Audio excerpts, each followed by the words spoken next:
Welcome to the Fantasy Football House. Thank you for joining us. I'm joined here by Absolutely. Dustin. Absolutely. We What's have up? our missing comrade here, Craig, but we left the microphone up in remembrance of Yep. today of him missing. Um, You know, how's it he's going, Dustin? he's the first one of us to actually take advantage of one of our sponsors. So Oh yeah. yeah, He's down at the coast, living it up with our sponsor, Hooked Up Guide Service down yeah. there. So Which we'll get um, into a little bit later, but yeah. great Um, company, put you on the fish, and hopefully right now, Craig, if you're watching, you're on the fish. Yeah. Hopefully, you just reel in a couple of big ones. Yep. Well, Dustin, we're back at it this week. Got everything queued away. Usually, we're coming at y'all on Friday. Today, we're gonna do a little Saturday. Dustin went and saw Tim Allen last night. Absolutely. How was it?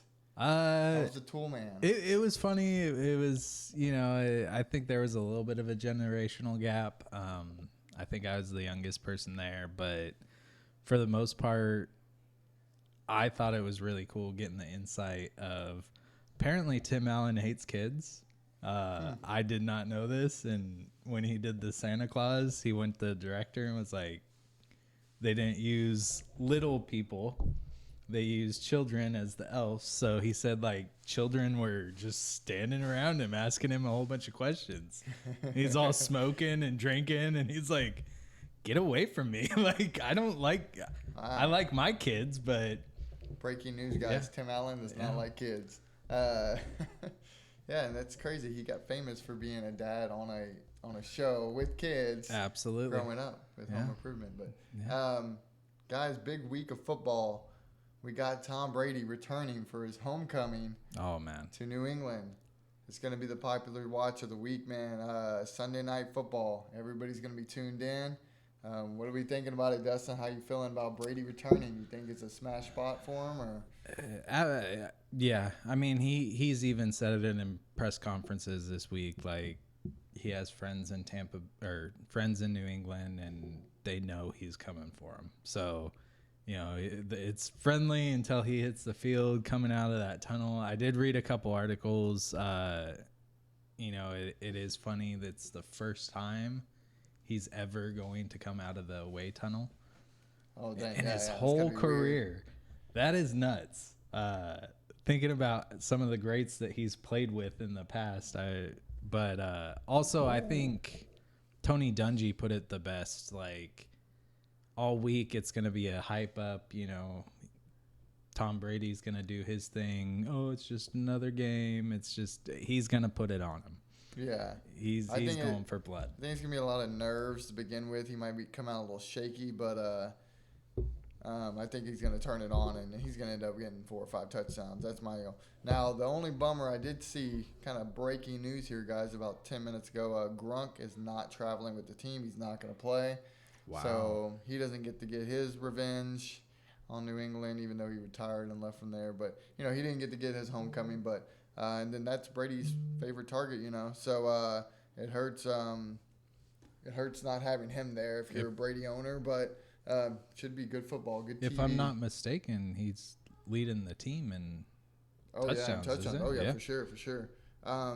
Sneaky pickup might be. We'll just throw this out here real quick. Would be Cameron Braid or OJ Howard if you could figure out which one would get the snaps. But And with James White going out this week, I mean, it doesn't look that great for for New England. New England. Yeah. Yeah. Yeah. Should be a good game Sunday night, guys. Well, today we got an episode here.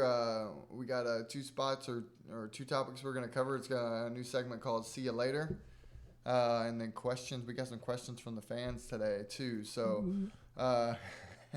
we'll start off with some See You Later. These are guys that are we ready to just part away with off of our teams because we think their production is going to fall off eventually and they can't sustain what they've been doing, or they just been poo-poo and we want to get rid of them. Right. And I mean, we do a lot of these segments. They're kind of the same theory.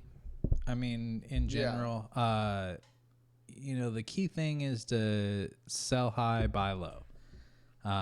But I'm really excited about this next one. So let's get to it. Yeah. See you later. And we start off with first Melvin Gordon, who has been putting up, 10 points or higher in full point PPR leagues. So he's been manageable to run out there as an RB2 or a flex every single week. But now he starts running into a tougher schedule.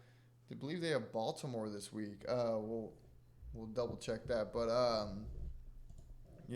tough schedule coming up for them, or tougher schedule. Yes, they do play Baltimore. So now would be the time, if you could still try to maybe get something done before Sunday, trying to possibly, in my opinion, to move this guy while you can.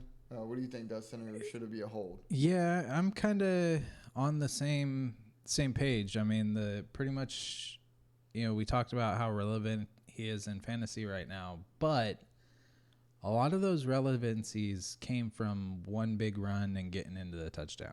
Or, if you look at his individual targets, they're not really there. And, I know technically it's a 50-50 share, but it looks like Jamal Williams is that guy. Javonte, my bad. Javonte Williams is the guy that and we talked about this week one, we talked about this preseason. We always thought that it was going to be Javonte Williams going forward. Yeah, so that's the key thing there, I think, is that they drafted him for a reason as high as they did in the draft, because usually these guys, these rookies like that, when they do this, teams bring them on gradually, and then it comes mid-season, they're, really firing them up. Right. So, but Melvin Gordon's been doing his own to hang on to the starting job. I guess technically the starter, even though they're splitting, but he is taking the first snap of the game, so he's the starter. But the only play that comes to my mind in Melvin Gordon this year is overlooked by C.J. Mosley. They were on the 2-yard line.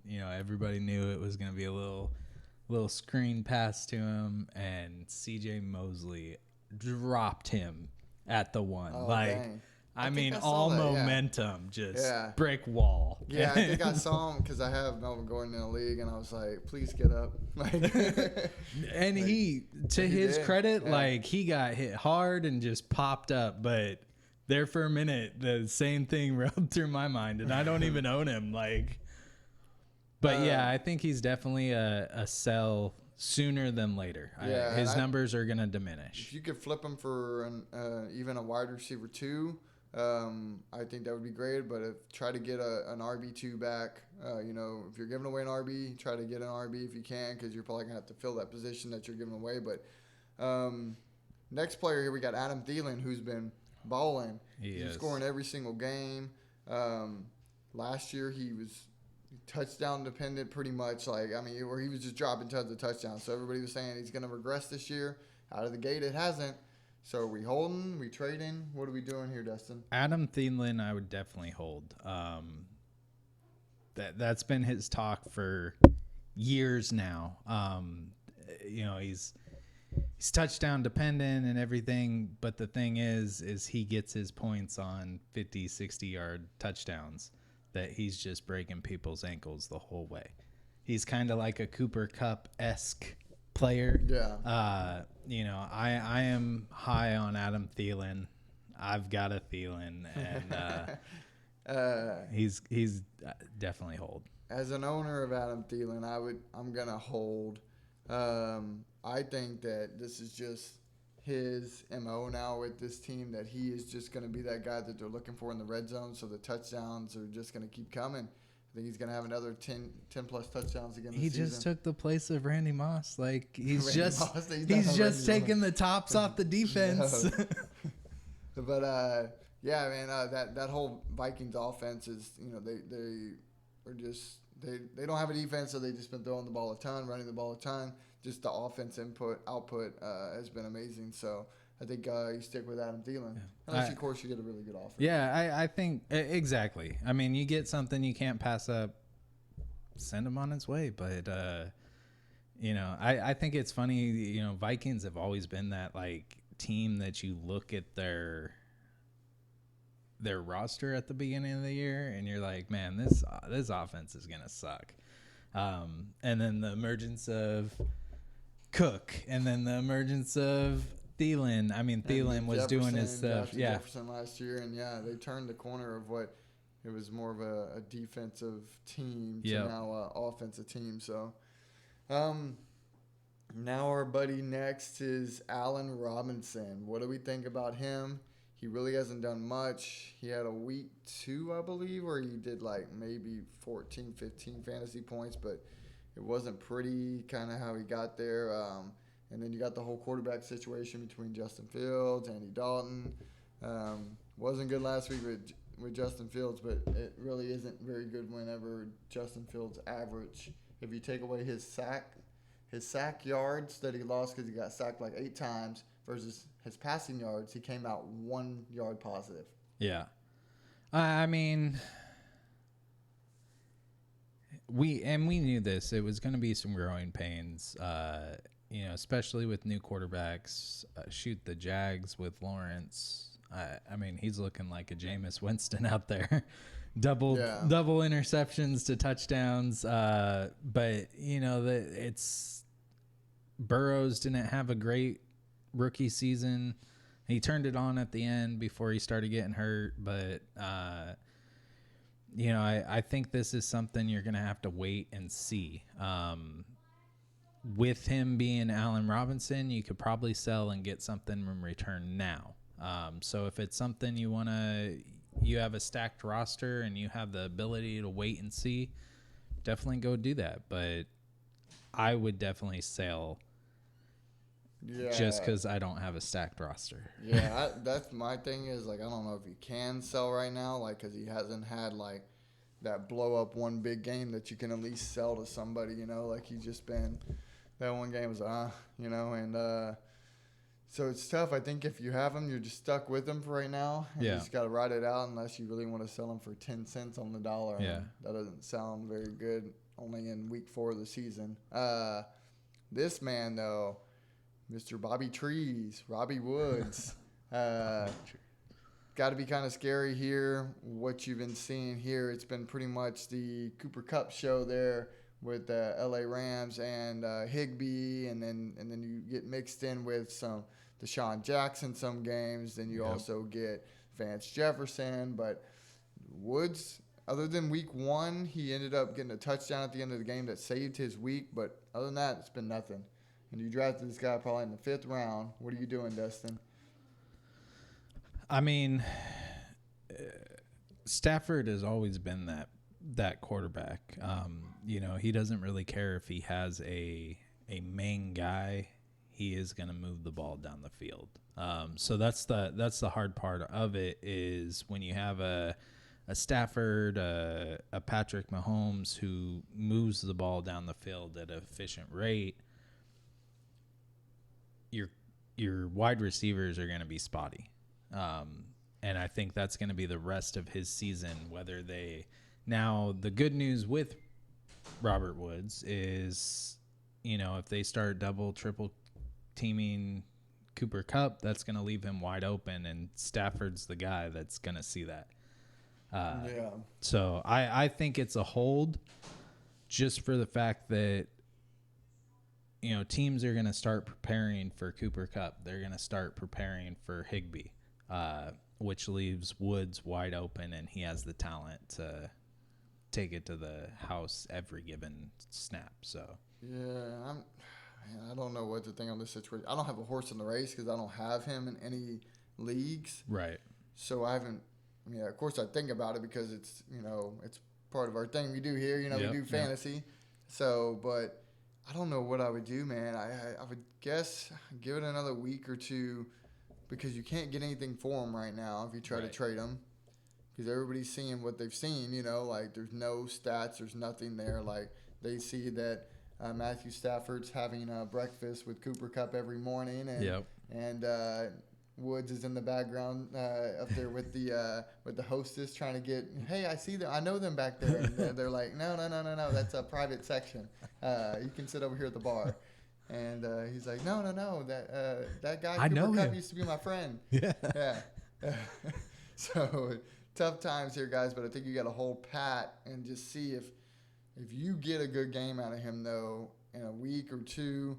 sell, Yeah. because I think it's just going to be, like you were saying, Dustin, just other than Cooper Kupp is your only safe one on there. Between everybody else, it's up and down roller coaster. You don't know who's going to get it each week. So well, and like I stated, when teams start preparing for Cooper Kupp, I mean they've been doing that, but he's just a beast. Number 1 wide receiver in the league right absolutely. now. Antonio Gibson. Now this one's a tough one because he's been like, I think he had one bad week, but it's been kind of a roller coaster as far as he had a good week 1 and they were giving him a lot of touches. Week 2, not so much. That was a weird week. And then week 3, he saved his day on a 70-yard catch that he took to the house like a screen. So Washington's got to know you got to give this guy the ball. Like he proved to you last week, like this dude took it to the house on a 70-yard run. So it's like either you're a believer in Antonio Gibson or you're not. So that's why I put him on this list, because now's the time to trade him if you're not a believer. Like right. You got to look at, doesn't matter about schedule with him. I think this dude can be a game changer, but it's just, do you believe that he's going to be that game changer? See, and it's funny. I had a similar conversation with my son at the draft.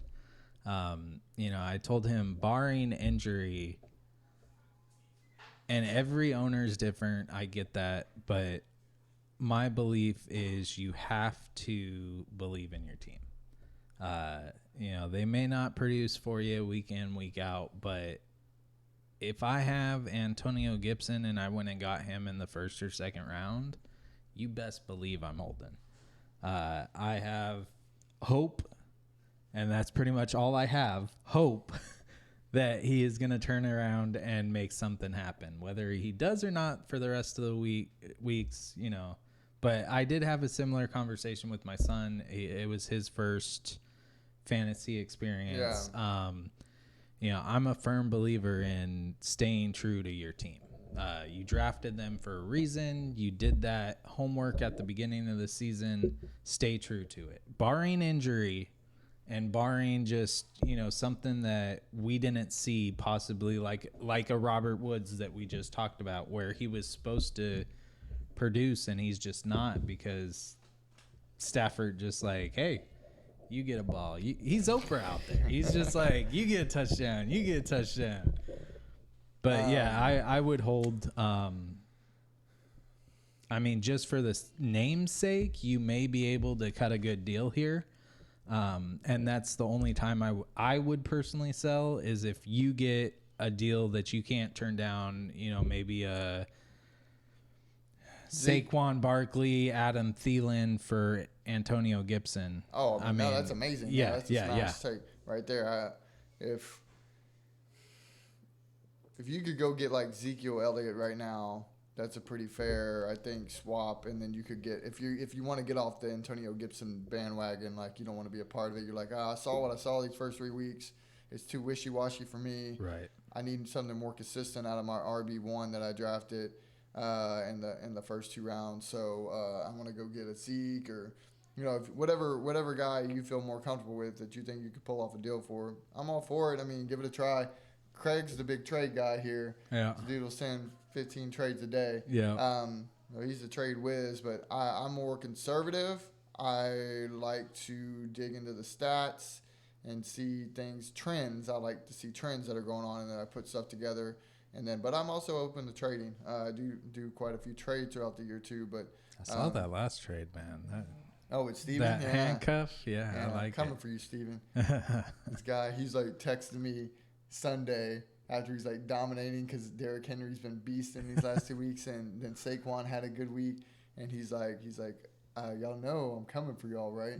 He's like, y'all know y'all done messed up again this year. This is the guy, in case y'all didn't know, that in our league has won back-to-back seasons and trying to go for a third, a three-peat. That's why they brought me in, Steve. Kryptonite, buddy. We're gonna finish up this episode real quick with some questions from the fans. First question is coming from Corey from good old San Antonio, Texas. 821. Yeah.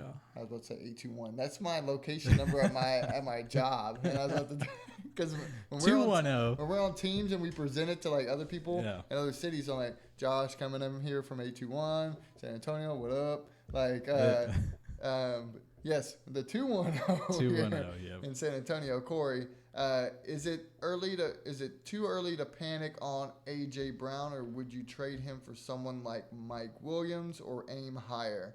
Dustin, you want to take this one first? Ooh, as an owner of Mike Williams. As an owner of Mike Williams, I would not accept that trade. You better be coming with an AJ Brown with a cherry on top to make me accept that trade. I'm a firm believer in Mike Williams. Is it too early to panic on AJ? That's the question. Man, that's a hard one. Yeah, I think it's still too early, but you also took him the first 3 rounds, so he's killing your roster right now because you can't play him at all. Now he's hurt. He's out this week. Him and Julio both been ruled out for this week. Breaking news if you don't know. So, yeah, I mean, again, you got another week where not only can you not trust him, you just can't play him. Yep. So it's killer because what you've seen from him the first 2 years with this offense has been amazing. And then now what's been the output, I don't know what's going on with this offense right now. I mean, they've been putting it together the last couple of weeks to get some wins, but I mean, there's only one constant in that offense right now, and that's Henry. Yep. Yeah. Yep, you're right. Yeah, you can't even play Tannehill right now just because the touchdowns aren't there. You know, what did you got him on your team, right? Did he do better last week? Williams? No, well, I know Williams. Yeah. Williams has been doing amazing, but Tannehill. Tannehill, that's he's been trending, doing a little bit better each That's week, the weird thing. We talked about this before the episode. Quarterbacks drive me crazy because I started Danny Dimes and I had Tannehill on my bench. Danny Dimes had an amazing quarterback game. Fantasy did not portray it just doesn't that. Translate, yeah. Tannehill throws 3 touchdowns and 2 interceptions and ends up with almost 30 points. Yeah. It drives me crazy. But Tannehill I think he had one bad week, honestly. And, but I mean, that's just why I say the cherry on top would be needed for me, to accept an AJ Brown trade. It's one of those, you got to believe in the guy. You got to believe he's going to come back healthy. I mean, he's a freak physical. I think it was him and DK Metcalf that they were talking about was their physicality. So I think this injury is going to be an issue for him? No. But it's coming back and finding his niche in that offense. I don't know if they offense is broken, but to answer the second part of the question, which you did, Dustin, also and I would go the same way as you. I'm not trading him for Mike Williams straight up. Right. Hell to the no. Right. So the answer would be aim lower. Yeah. Or package a aim deal. Lower or package deal. Yeah. Yep. Throw in a running back with that, or throw in another wide receiver. We'll move on to the next question here. We got Antonio from San Diego, California. What up, Cali? Can I trust Zach Moss as my RB number 2 rest of season? Ooh. Record scratch. Everybody's just like, I was all for it until you said rest of season. Yeah. I mean, and it's funny, this episode kind of trends. We talked about trends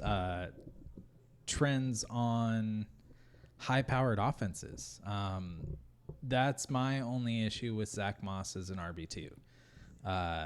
Josh Allen is similar to Patrick Mahomes, is similar to Stafford. That's probably why they're top 5 quarterbacks. Yeah, oh yeah. He's going to get the ball to whoever's open. Is it going to be Zach Moss? It's a possibility. But also he has so many weapons on that team. Is it going to be Diggs? Is it going to be Singletary? It's going to be whoever has the hot hand. So I think, like Josh was saying, he likes to look at trends. That's where the question is going to be answered. His trends are going up. So As far as the question, the way it sits now, I would trust him as an RB2 for the rest of the season. Yeah. Yeah. See, I still want to see more. I think he's flex right now. You could flex him from the projections right now. In my mind, for the rest of the year, I would feel comfortable flexing him. Actually, I lied. I would not feel comfortable flexing him, but I would do it. But I would be like one of those, when I put him in my lineup every week, I'm panicking because of just Singletary, man. Singletary came out the gate looking great and had a great preseason, and he looked great week 1. And then all of a sudden now they started going back to Zach Moss, who was a week 1 healthy scratch. So it's weird.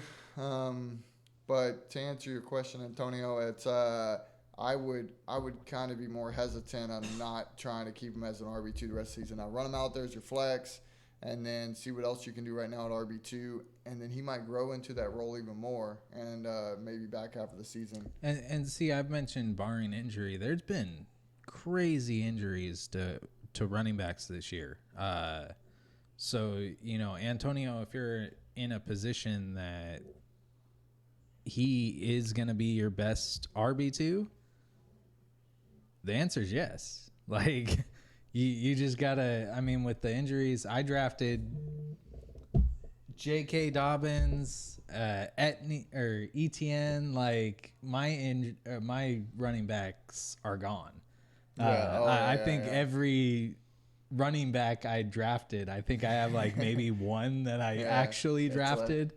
So if you're in a situation like I am, Antonio, like absolutely, flex. If you can get the hot hand for the week, I would probably, play matchups for your 2, but he is definitely a flex. Last question here. This is from Victor in Dallas, by the way, guys.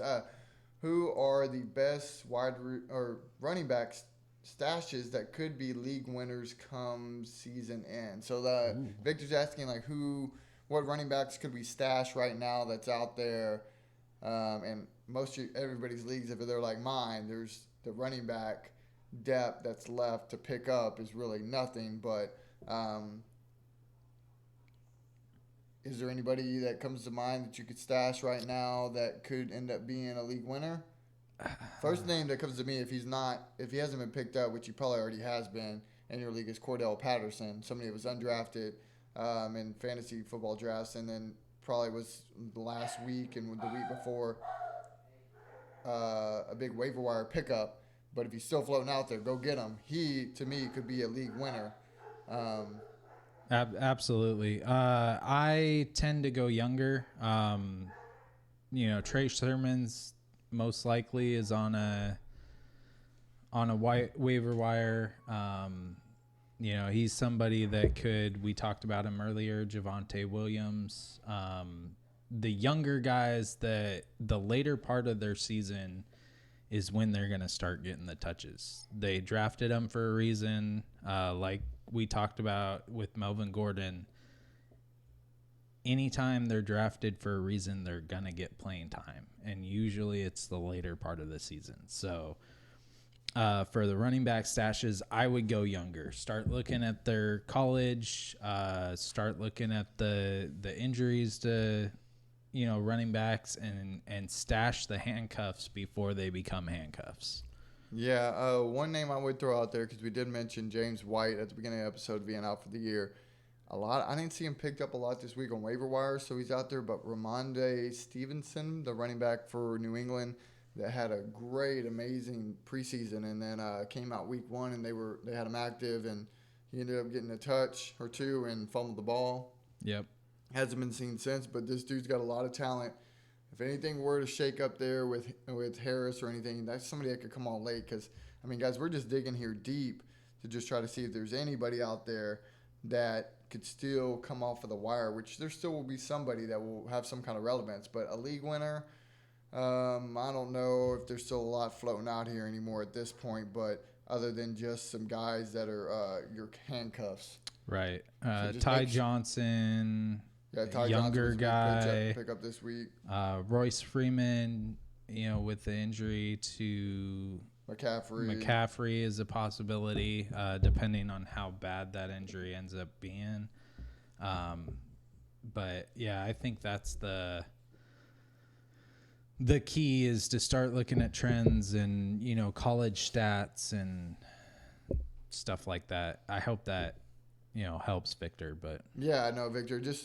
I would say, just to end it real quick, if you don't have your cuffs for the guys that you know, you have as your RB1, RB2s right now, I would go get those, because those could turn into league winners if something does happen to somebody, one of your main guys. Right. I really like the James White replacement. That was a good one. We'll throw a little sponsor ad out here, guys, before we head out for the day, and then we're going to give a little information here at the end here. We got where Craig is at, and he's smoozing with one of the sponsors today, Hooked Up Outfitters, down there at the coast. You get with, I think, what is his, what's the guy's name? Captain Jack or something? Yeah. That's a cool name. Captain Jack Sparrow. Yeah. But yeah, Hooked Up Outfitters on Facebook. Find them on there. There's a bunch of pictures you can see, and this guy's hooking everybody up on fish down there. And so, yeah, get with him, and he'll set you up for your trip down there and get you out on a day to catch some fish. Yeah, man, that's an amazing catch there. Yeah, take your kiddos to Patrick Tabor. Patrick Tabor, so close. Yeah. Why did I get Captain Jack? Captain Jack Sparrow. Probably Captain Pack. Oh, maybe. Yeah. But yeah, Craig's down there smoozing, and hopefully he caught a couple fish this weekend too. Especially, I'm sure he got with Mr. Pat Tabor here that he did. If he got with Captain Pat Tabor, he'll put you on fish for sure. He got some fish. Yeah. If he's doing his own thing, hopefully you're on the fish. Well, Dustin, tell us about our other sponsor here. Our other sponsor, perfect time of the year. We went to a new coffee shop this week, just opened here in Texas. I'm super stoked about it because it's from my hometown, Dutch Brothers. If you want to sponsor, hey. But anyways, this is a perfect time of the season. I brought that up because we went to the drive-thru. It's just a strictly drive-thru coffee shop. And they do have a window that you could walk up to, and like everybody that was working there was outside, and they were like, "Hey, it's spooky season. Like, this is the perfect time to go get your cups, go get your shirts." Yeah. I mean, this is cool. Something she can put anything on cups, shirts, backpacks, anything you want. Yeah, cool. And with spooky season coming, and after that, turkey season, after that, Christmas season, this is the perfect time to hit up your friends at Horseshoe Dream Boutique, again on Facebook. And we will definitely be working with them. So I'm glad about this one. Well, alrighty, guys. Well, I appreciate you joining. Please like, please follow. We still got the giveaways going on Twitter. We got a couple more follows this week on Twitter. Follow us on Twitter. Like the episode. Subscribe to our YouTube channel. And then that's how you get available for this drawing we're going to do once we hit that 50th subscriber on YouTube. Right. We're going to give away some swag, some autograph swag. And it's pretty much user pick. Whoever wins... we have a ton of signed stuff. We've put in the legwork to get it personally signed. Yeah. But our wives are not. This is all for free, guys. Like, we just want to give back. Yeah. But yeah, we appreciate y'all joining us. Thank you for joining the Fantasy Football House. Absolutely. Leave your shoes at the door. Alrighty. Go find us at YouTube, Fantasy Football House, Instagram, Fantasy_Football_House. Twitter at FFH or FF House Show. And as always, the Discord is on the bottom. Definitely go check that out. We're going to be available for any questions of start and sits. So good luck week 4, guys. Yep. Have a good one, and leave your shoes at the door.